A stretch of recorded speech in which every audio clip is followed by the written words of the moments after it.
nila. Tapos, nasendan ko tong amo ko parang December.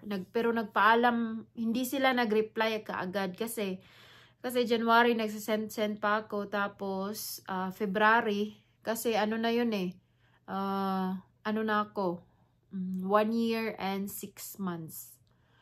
Parang February or February, mid ng February. Kasi September, October, November, December, January, February, mga March. Ay, March pala ako. Mid ng March, nagpaalam na ako sa amo ko. 1 year and 6 months kasi ako, sabi ni ma'am, you have to decide yung amo ko sa Hong Kong na sabi niya, kailangan ko na daw mag-decide na magre-renew ba daw ako or hindi. Pero nung ako noon, handa na akong umalis talaga na kung hindi sila papayag na mag-Canada ako, aalis talaga ako. Yun, sasabihin ko lang na just going to finish my contract and that's it. Kung ayaw nilang pumayag mag-Canada ako, yun na yun. Actually, 1 year and 6 months, nag-ano na ako guys,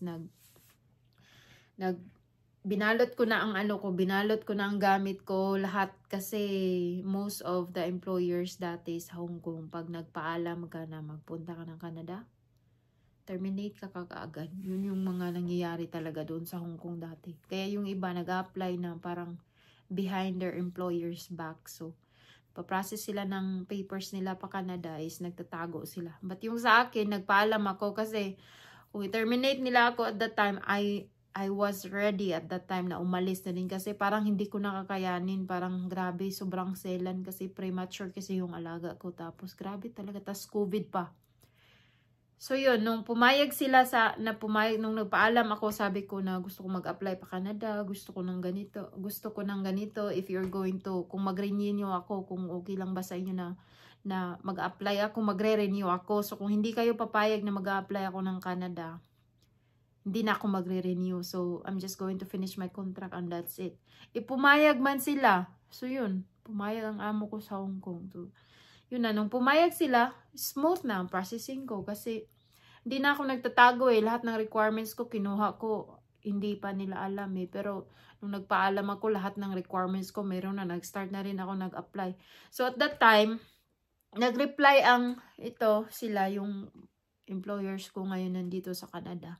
Na-receive ko ang reply nila parang around April 10 or April 12. So sakto lang. So nagpaalam ako mid ng March, nag-reply sila April 10 or April 12. Basta yun na yung time na yun.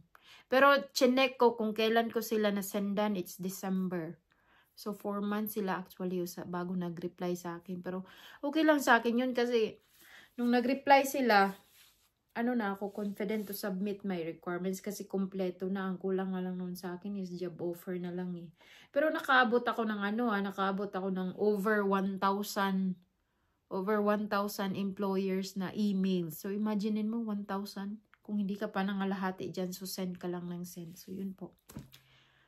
Yun lang po.